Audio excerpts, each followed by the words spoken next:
Hello दोस्तों, नमस्कार।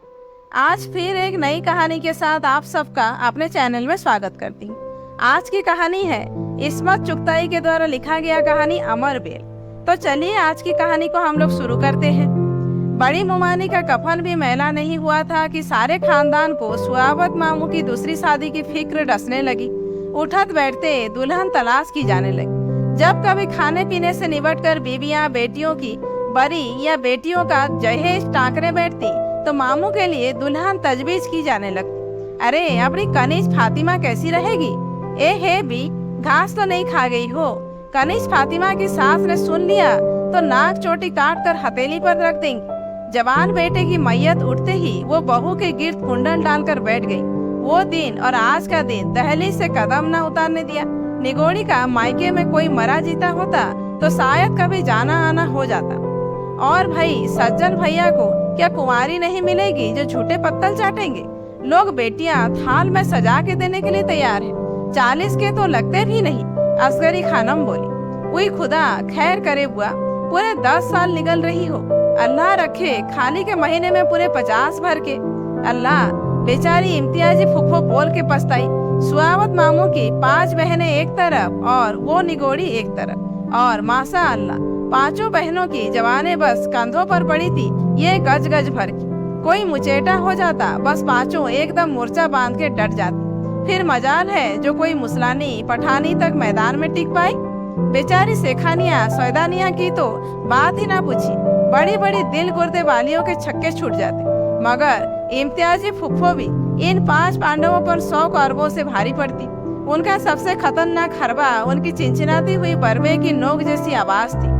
बोलना जो शुरू करती तो ऐसा लगता जैसे मशीन गन की गोलियां एक कान से घुसती हैं और दूसरे कान से जन से निकल जाती हैं। जैसे ही उनकी किसी से तकरार शुरू होती, सारे मोहल्ले में तुरंत खबर दौड़ जाती कि भाई इम्तियाजी बुआ की किसी से चल पड़ी। और बीबियां कोठे लांगती, छज्जे फलांगती, दंगल की जानी फल्ला बोल देती। इम्तियाजी फुफ्फो की 5 बहनों ने वो टांग ली कि गरीब नक्कू बन गई। उनकी सजनी बेटी गोरी खानम अब तक कुंवारी धरी थी। 36वां साल छाती पर सवार था, मगर कहीं नसीब बनने के आसार नजर नहीं आ रहे थे। कुंवारे मिलते नहीं, ब्याहे रणवे नहीं होते। पहले जमाने में तो हर मर्द 3-4 को ठिकाने लगा देता था, मगर जब से ये अस्पताल और डॉक्टर पैदा हुए हैं, बीबियों ने मरने की कसम खा ली है। जिसे देखो आकिबत के बोरिये समेटने पर तुली हुई है। बड़ी मुमानी की बीमारी के दिनों में ही इम्तियाजी फुफ्फो ने हिसाब लगा लिया था, लेकिन उनके फरिश्तों को भी पता न था कि तोहाजू के लिए भी कुएं में बांस डालने पड़ेगी। सुआवत मामू की उम्र का मसला बड़ी नाजुक सूरत इख्तियार कर गया। कमर आरा और नूर खाला के लिए तो वो अभी लड़का ही थे, इसलिए वो तो मारे हॉल के बरसों की गिनती में बार बार घपला डाल देती, क्योंकि उनकी उम्र का हिसाब लग जाने से खुद खालाओं की उम्र पर साह पड़ती थी। लिहाजा 5 बहनें बिल्कुल मुख्तलिफ सिंत से हमला आवर हुई। उन्होंने फौरन इम्तियाजी फुफ्फो के नवाज दामाद का जिक्र छोड़ दिया, जिसका तज़किरा फुफ्फो की दुखती रग था, क्योंकि वो उनकी नवासी पर सौत ले आया था। मगर हमारी फुफ्फो भी खरी मुसलानी थी, जिनके वालिद शाही फौज में बर्क अंदाज थे। वो कहाँ मार खाने वालियों में से थे। जाट पैदरा बदल कर बार खाली कर दिया और शहजादी बेगम की पोती पर टूट पड़ी, जो फुले बंदों खानदान की नाक कटवा रही थी, क्योंकि वो रोज डोली में बैठकर धनकोट के स्कूल में पढ़ने जाया करती। उस जमाने में स्कूल जाना उतना ही भयानक समझा जाता था जितना आजकल कोई फिल्मों में नाचने गाने लगे। सुआवत मामू बड़े माकूल आदमी थे। निहायत सुथरा नक्शा, छरेरा बदन, दरमियाना कद। इम्तियाजी फुफ्फो सारों से कहती फिरती कि हिजाब लगाते हैं, मगर आज तक किसी ने कोई सफेद बाल उनके सर में नहीं देखा। इसलिए ये अंदाजा लगाना मुश्किल था कि हिजाब लगाना कब शुरू किया। यूँ देखने में बिल्कुल जवान लगते थे, वाकई 40 के नहीं नाचते थे। जब उन पर पैगामों की बहुत जोर की बारिश हुई तो बौखला कर उन्होंने मुआवला बहनों की सुपुर्द कर दिया। इतना कह दिया, लौंडिया इतनी छिछोरी ना हो कि बेटी लगे, और ऐसी खुसट भी ना हो कि उनकी अम्मा लगे। वी क्या खौफियाता हुआ नाम। इम्तियाजी फुफ्फो को कुछ ना सूझा तो नाम ही में कीड़े निकालने लगी, मगर बहनों ने ऐसा मोर्चा कसा कि उनकी किसी ने ना सुनी। लौंडिया 16 से एक दिन, ज्यादा की ना हो 100 जूते सुबह, 100 जूते शाम, ऊपर से हुक्का का पानी, मगर उनकी किसी ने ना सुनी। वो अपनी गोरी बेगम की नाव पार लगाने के लिए ख्वाही न ख्वाही धुन मचाती थी। रुखसाना बेगम थी कि बस कोई देखे तो देखता ही रह जाए, जैसे पहली का नाजुक सरमाया हुआ चांद किसी ने उतार दिया हो। शक्ल देखते जाओ पर जी न भरे, तोलो तो पांचवी का बाद छठा फूल न चढ़े। रंगत ऐसी जैसे दमकता कुंदा, जिस्म में हड्डी का नाम नहीं, जैसे सख्त मैदे की लोई पर गाय का मक्खन चुपड़ दिया हो। निस्वानियत इस गजब की जैसे दर्जनों भर औरत का सत निचोड़ कर भर दिया हो। गर्म गर्म लपटे सी निकलती थी। शायद बकौल फुफ्फो 16 बरस की होंगी, मगर 19-20 की उठान थी। बहनों ने मामू को 25वां साल बताया था। उन्हें जरा सा तकल्लुफ तो हुआ, मगर फिर टाल गए। कमसिनी तो कोई बड़ा जुर्म नहीं। सबसे बड़ी बात तो यह थी कि वे बेइंतहा मुफलिस घर का बोझ थी। दोनों तरफ का खर्चा मामू के सर रहा। अब रुखसाना मुमानी ब्याह कर आई तो उन्हें गौर से देख के मामू के पसीने छूट गए। बाजी, ये तो बिल्कुल बच्ची है, उन्होंने बौखला कर कहा। वी खुदा खैर करे। ए मियाँ, तेल देखो, तेल की धार देखो। मर्द साठा और पाठा, बीवी बीसी और खिसी। 2-4 बच्चे हुए नहीं कि सारी कलई उतर जाएगी। गोमूत्र में ना 16 सिंगार रहेंगे, ना ये रंग और रोगन, ना ये छल्ला सी कमर रहेगी, ना बाजुओं का लोच। बराबर की ना लगने लगे तो चोर का हाल सो मेरा। मैं तो कहूँ 10 साल में बड़ी भाभी जान की तरह ही हो जाएगी। फिर हम अपने बैरन के लिए 12.5 बरस की लाएंगे, खाला चहेगी। हुस्न, मामू शर्मा गए। दूसरी बीवी नहीं जीती, इसलिए तीसरी। सस्ता बेगम बोली, क्या बक रही हो?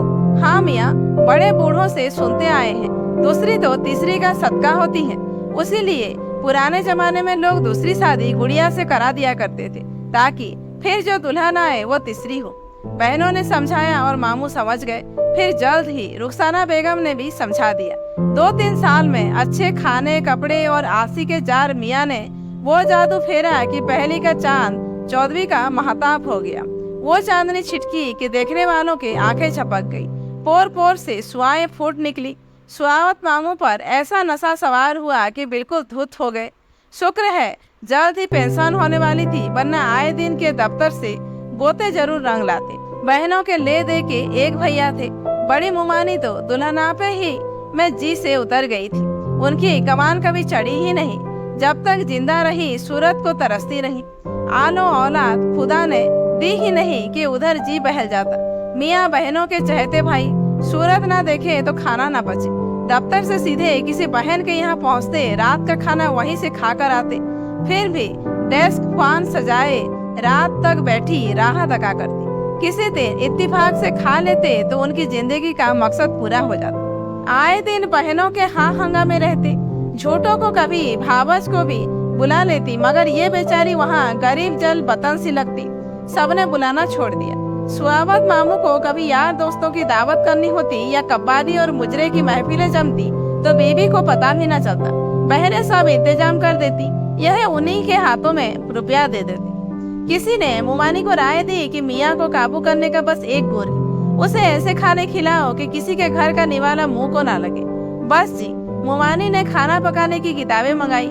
लहसुन की खीर और बादाम के गुलगुले, दम का मुर्ग और मछली के कबाब पकाए, जिन्हें खाकर मामू ने फैसला किया कि वे उन्हें जहर देकर मारना चाहती है। मुमानी खून थूक थूक कर मर गई। मगर नई नवेली का जादू तो आते ही सर चढ़कर बोलने लगा। ना कहीं आने के रहे ना जाने के, ना किसी का आना भाई, बस मियाँ हैं और बीबी। क्या बागो बहार सब भाई चुटकी बजाते में फुर्रे की तरह बेरहम और बेमुरब्बत हो गया। दुनिया उजाड़ हो गई। अपने पाँव आप कुल्हाड़ी मारी। गोरी बेगम से शादी करा दी होती तो यूं भैया साहब अलकत न हो जाते। ए भाभी, भैया को आंचल में कब तक बांधे रखोगी? मर जात है। कोई झंडुलाना नहीं कि हर दम कूल्हे से लगाई बैठी है। लाख ताने दिए जाते। दुल्हन बेगम है कि खी खी हंस रही है और मियाँ काट के उल्लू खिखियाए आते। अपनी जोरू है, कोई पड़ोसी की नहीं कि बस तके जा रहे हैं बजर बट्टू की तरह। मामू वो मामू ही ना रहे। अजी कैसी कबालियां और कैसे मुजरे, बस बीबी तिगुनी का नाच नचा रही है, आप नाच रहे हैं। ए बस और थोड़े दिन के चोचले हैं। पैर भारी हुआ नहीं कि सारा दुल्हन आपा खत्म। एक ना एक दिन तो भाई का जी भरेगा। दिलों को तसल्ली दी गई। अल्लाह अल्लाह करके रुखसाना मुमानी का पैर भारी हुआ तो अल्लाह तौबा ना उल्टियां ना तबीयत मांदी, चेहरे पे और चांद खिल उठे। क्या मजा जो जरा सा अलका सा जाए, वही शौकिया वही अंदाजे मासूकाना जो नई दुल्हनों के हुआ करते हैं। और मामू को तो बस नहीं चलता उन्हें उठाकर पलकों में छिपा ले, दिल निकाल के कदमों में डाले देते हैं। जी से उतरने के बजाय वो तो दिमाग पर छा गई। पूरे दिनों में भी रुखसाना मुमानी के हुस्न को गहन न लगा। जिस्म फैल गया मगर चांद दमकता रहा। ना पैरों पर सुजन, ना आंखों के गिर्द हल्के, ना चलने फिरने में कोई तकलीफ। जापे के बाद झट से खड़ी हो गई। क्या मजाल जो कमर बराबर भी मोटी हुई हो। वही कुमारियों जैसा लचकदार जिस्म। भली बीवी के जापे में बाल झड़ जाते हैं। उनके वो अदबदा के बढ़े कि खुद सर धोना दुश्वार हो गया। हाँ, बीवी के बदले जरा मामू छटक गए, जैसे बच्चा उन्होंने ही पैदा किया हो। थोड़ी सी तोंद ढलक आई, गालों में लंबी लंबी कासें गहरी हो गई, बाल पहले से ज्यादा सफेद हो गए। अगर दाढ़ी ना बनी होती तो गालों पर चींटी के सफेद सफेद अंडे फूट आते। जब 2 साल बाद बेटी हुई तो मामू की तोंद और आगे खिसक आई, आंखों के नीचे खाल लटकने लगी। निचली दाढ़ का दर्द काबू से बाहर हो गया तो मजबूरन निकलवाना पड़ा। एक ईंट खिसकी तो सारी इमारत की चूल्हे ढीली हो गई। उन दिनों मुमाने की अक्ल दाढ़ निकल रही थी। स्वाबत मामू की बत्तीसी असली दांतों से ज्यादा हसीन थी। उम्र का इल्जाम नजले के सर गया। इम्तियाजी फुफ्फो के हिसाब से रुखसाना मुमानी 26 बरस की थी। अब वो कभी बच्चों के साथ धमाचौकड़ी मचाने के मूड में आ जाती तो 16 बरस की लगने लगती। कई साल से उम्र का बढ़ना रुक गया था। ऐसा मालूम होता था उनकी उम्र अड़ियल टट्टू की तरह एक जगह जम गई है और आगे खिसकने का नाम ही नहीं लेती। ननदों के दिल पर आरे चलते। वैसे भी जब अपने हाथ पैर थकने लगे तो नौजवानों की शौकिया मुंह जोर घोड़े की दुलत्ती की तरह कलेजे में लगती है। और मुमानी तो साफ अमानत में खयानत कर रही थी। शराफत और भल मलनसाहट का तो ये तकाजा था कि वो शौहर को अपना खुदाए मजाजी समझते, अच्छे बुरे में उनका साथ देते। ये नहीं कि वे थके मांदे बैठे हैं और बेगम बेतहासा मुर्गियों के पीछे दौड़ रही है। अरे भाभी, तुम पर खुदा का सुवर, ना सर की खबर है ना पैर की। हुड़दंगी बनी मुर्गियां खदेड़ रही हो। ए तो क्या करूं खाला, मुई बिल्ली। वही लो और सुनो। ए बी, मैं तुम्हारा खाला कब से हो गई। सज्जन भाई मुझसे 4 साल बड़े हैं, माशा अल्लाह। बड़ा भाई बाप बराबर। तुम भी मेरी बड़ी हो।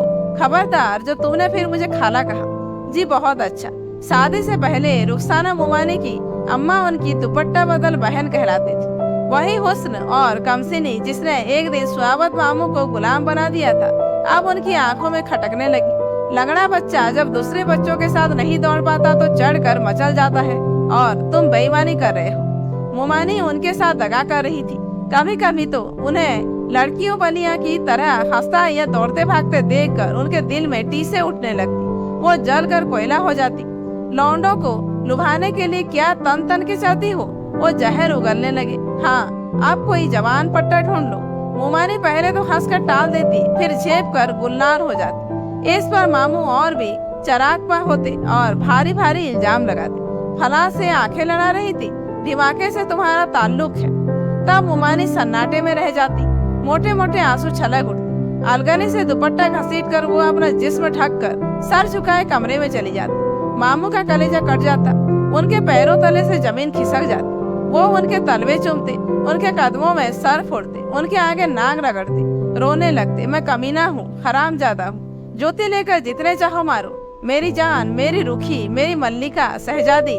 और रुखसाना मुमानी अपनी रुपहली बाहें उनके गले में डालकर भौं भौं रोती। तुम्हारा आसी के जार हूँ मेरी जान, रस को हसद से जल जल कर खाक हुआ जाता हूँ। तुम तो नन्हे को गोद में लेती हो तो मेरा खून खोलने लगता है। जी चाहता है साले का गला घोट। मुझे मुआफ कर दो मेरी जान। वो झट मुआफ कर देती। इतना मुआफ करती कि स्वाबत मामू की आंखों के हल्के और ऊंधे हो जाते और वे बड़ी देर तक थके हुए खच्चर की तरह हाँपा करते। फिर ऐसे भी दिन आ गए कि वे माफी भी ना मांग सकते। कई कई दिन वो रूठे पड़े रहते। बहनों की उम्मीदें बन जाती। भैया जान भाभी को कुढ़ा कुढ़ा कर मार रहे हैं। अब कोई दिन जाता है कि ये आए दिन का ताता किल किल रंग लाएगी। मुमानी छुप छुप कर घंटों रोती। आंसू भरी आंखों में लाल लाल डोरे और भी सितम ढाने लगते। सुना हुआ जर्द चेहरा जैसे सोने की गिन्नी की किसी बेईमान सुनार ने चांदी की मिलावट बढ़ा दी हो। फीके फीके होंठ, माथे पे उलझी सी एक बरकता लड़, देखते वाले कलेजा थाम कर रह जाते। हुस्न सौगवार को देखकर मामू के कंधे और झुक जाते, आंखों की वीरानी बढ़ जाती। एक बेल होती है, अमर बेल, हरे हरे सपोलिये जैसे डंठल, जड़ नहीं होती। ये हरे डंठल किसी भी सर सब्ज पेड़ पर डाल दिए जाते तो बेल उसका रस चूस कर फलती फूलती है। जितनी ये बेल फैलती है उतना ही वो पेड़ सूखता जाता है। जो जो रुखसाना बेगम के चमन खिलते जाते थे, मामू सूखते जाते थे। बहनें सर जोड़कर खुसर पुसर करती। भाई की दिन ब दिन गिरती हुई सेहत को देखकर उनका कलेजा मुंह को आता था। बिल्कुल झिरकुट हो गए थे। गठिया की शिकायत तो थी ही, नजला अलग अजावे जान हो गया। डॉक्टरों ने कहा हिजाब कतई मुवक्किफ नहीं, मजबूरन मेहंदी लगाने लगे। बेचारी रुखसाना एक एक से बाल सफेद करने के नुस्खे पूछती रहती थी। किसी ने कहा अगर खुशबूदार तेल डालो तो बाल जल्दी सफेद हो जाएंगे। दुखिया ने इत्र सर में झोंक दिया। मामू की नाक में जो समामत उल अंबर की मदहोश कून खुशबू की लपटें पहुंची तो वे गलीज एब उन्होंने मुमानी पर लगाए कि अगर बच्चों का ख्याल न होता तो मुमानी कुएं में कूद जाती। उनके बाल सफेद होने के बजाय और मुलायम और चमकदार होकर डसने लगी। मुमानी की जवानी के तोड़ के लिए मामू ने तिब्ब यूनानी की तमाम माजुने मुब्बकियात, पुस्ते और तेल इस्तेमाल कर डाले। थोड़े दिन के लिए उनकी भागती हुई जवानी थम गई। बागपन लौट आया। मुमानी ने कुछ दुनियादारी के दांव पेच तो सीखे ना थे। खुद रो पौधा थी, कभी किसी ने बारीकियां न समझाई। 28 साल की थी मगर 18 बरस जैसी ना तजुर्बाकार और अल्हड़पन था। मोटर बहुत चलाओ तो इंजन जल जाता है।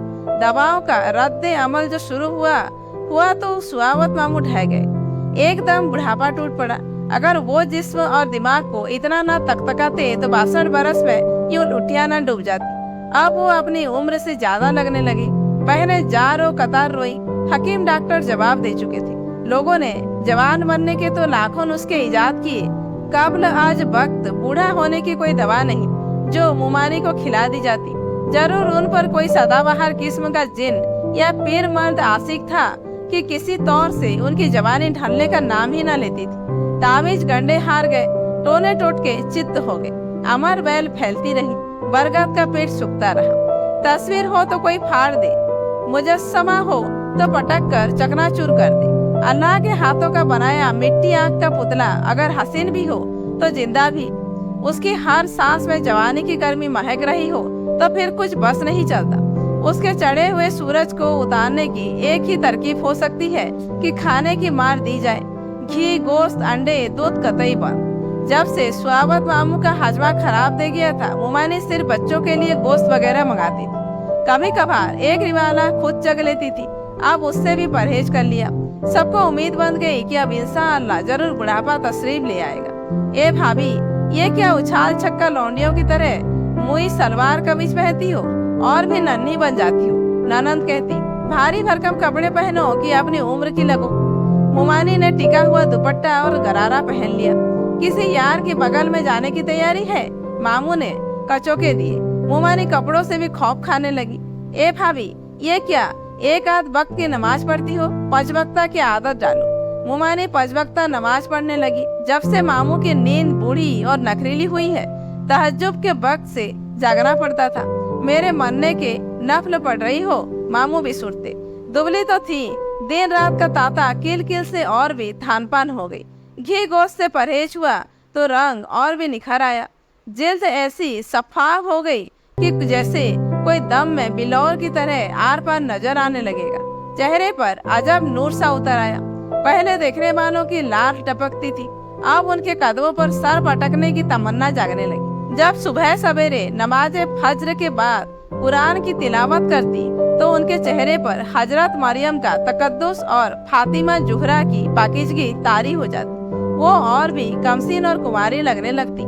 मामू की कब्र और पास खिसक आती और वो उन्हें मुंह भर भर के कोसते और गालियां देते कि भाजो भतीजों के बाद वो जिनों और फरिश्तों को बरगला रही है। चिल्ले खींच खींच कर जिन काबू पर कर ले हैं, उससे जादू की बुटियां मंगा कर खाती है। हिजाब के बाद अब मेहंदी भी मामू को आंखें दिखाने लगी। मेहंदी लगाने के तो छींके आकर नजला हो जाता। वैसे भी उन्हें मेहंदी से घिन आने लगी थी। रुखसाना मुमानी उनके बालों में मेहंदी लगाती तो बावजूद एहतियात के उनके हाथों में भी समय लौ देने लगती। उनके हाथ देखकर सुआबत मामू को ऐसा मालूम होता जैसे मेहंदी में नहीं, मुमानी ने उनके खूने दिल में हाथ डुबो लिए हों। वही हाथ जिन्हें वो कभी चबेली की मुंह बंद कलियां कहकर चुमा करते थे, आंखों से लगाते थे, अब सिकरे के खूंखार पंजों की तरह उनकी आंखों में घुस जाते थे। जितना जितना वो मुंडिया जमीन पर खिंचते, मुमानी संदल की तरह महकती। बहनें घर से तर माल तैयार करके भाई को खिलाने लाती, कई भावत जहन न खिला रही, अपने हाथ से सामने खिलाती, मगर इन खानों से मामू का हाल और पतला हो जाता। बवासीर की पुरानी शिकायत ना वो जोर पकड़ा कि राह सहा खून भी निचोड़ लिया। अभी तक उस नामुराद कुश्ते का असर बाकी था जो उन्होंने पिछले जाड़ों में मुरादाबाद के एक नामी गिरामी हकीम साहब का नुस्खा लेकर कई 100 की लागत से तैयार कराया था। नुस्खा बेहद शाही किस्म का था, जिसे मुर्दा खा लेता तो तनतना कर खड़ा हो जाता, मगर मामू गोदनी की तरह फोड़ों से लद गए। दुखिया मुमानी घी को सैकड़ों बार पानी से धोती, उसमें गंधक और बहुत सी दवाएं कूट छान कर मिलाती, घड़ियों मरहम थोपा जाता, पतीलियों में नीम के पत्तों का पानी उठाती और सुबह शाम पीप खून धोती। उनमें से चंद फोड़े मुस्तफिल नासुर बन गए थे और मामू को निगल रहे थे।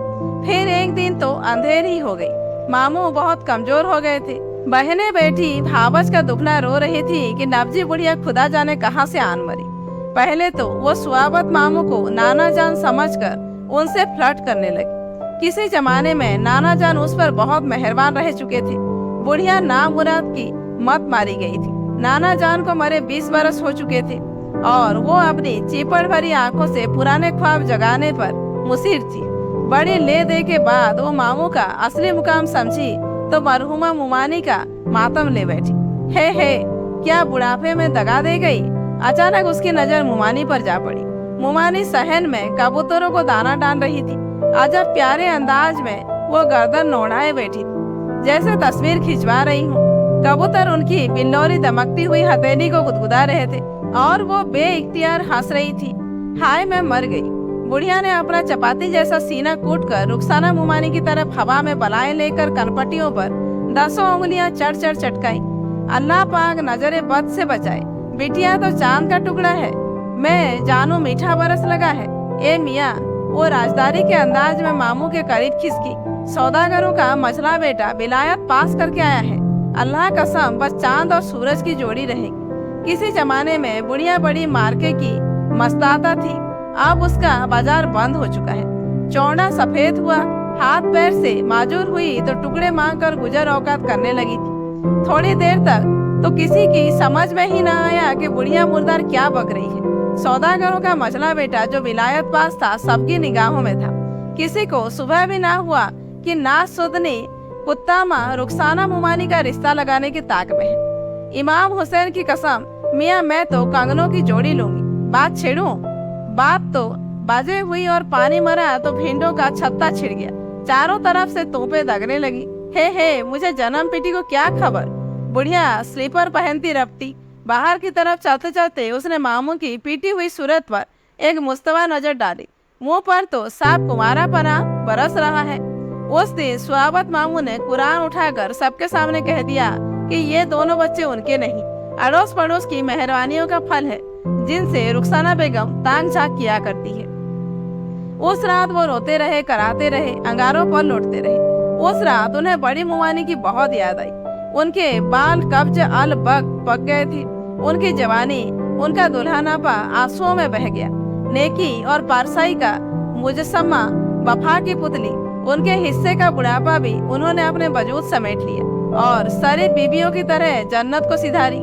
आज वो होती तो ये दर्द, ये साजिश, ये सफेद जड़ों वाली मेहंदी लगे बाल, ये रिस्मे नासूर, ये तन्हाई बढ़ जाती। फिर बुढ़ापा यूं न दहलता। दोनों साथ बूढ़े होते, एक दूसरे के दुख को समझते, सहारा देते। अमर बेल दिन दूनी रात चौगनी फैलती गई। बड़के पेड़ का तना खोखला हो गया, टहनियां झूल गई, पत्ते झड़ गए। बेल पास के दूसरे हरे भरे पेड़ पर रेंग गई। कैसा जासाज समा था। सुआबत मामू की मैयत सेहन में बनी साबरी खड़ी रखी हुई थी। बहनें खड़ी खड़ी पछाड़े खा रही थी। मामू ने अपनी सारी जायदाद बहनों के नाम हेवा कर दी थी। रुखसाना मुमानी सबसे अलग थलग दर से लगी बैठी थी। कहने वाले कहते हैं कि इतनी हसीन और सोगवार बेवा जिंदगी में कभी नहीं देखी। सफेद कमरों में वे अजीब पूर असरार ख्वाब लग रही थी। रो रो कर आंखें मखमूर और बोझल हो रही थी। जर्द चेहरा पुखराज के नगीने की तरह दमक रहा था। पुरुषों के आने वाले सब कुछ भूलकर बस उन्हें तकते रह जाते। उन्हें मरहूम की खुशनसीबी पर रस आ रहा था। मुमानी पर बेपनाह बेबसी और अबसुर्दगी छाई हुई थी। खौफ का सरासिमगी से उनका चेहरा और भी भोला लग रहा था। दोनों बच्चे उनके पहलू से लगे बैठे थे। वो उनकी बड़ी बहन लग रही थी। वो गुमसुम बैठी थी, जैसे कुदरत के सामने मस्साक फनकार ने अपनी बेमिसल कलम से कोई साहकार बना सजा दिया। तो दोस्तों, आज की कहानी यहीं पर समाप्त होती है। कहानी कैसी लगी कमेंट करके जरूर बताइए। अच्छी लगी हो तो एक लाइक कीजिए, जानने वालों को शेयर कीजिए और ऐसे ही वीडियोज आगे देखने के लिए मेरे चैनल को सब्सक्राइब करना मत भूलिए।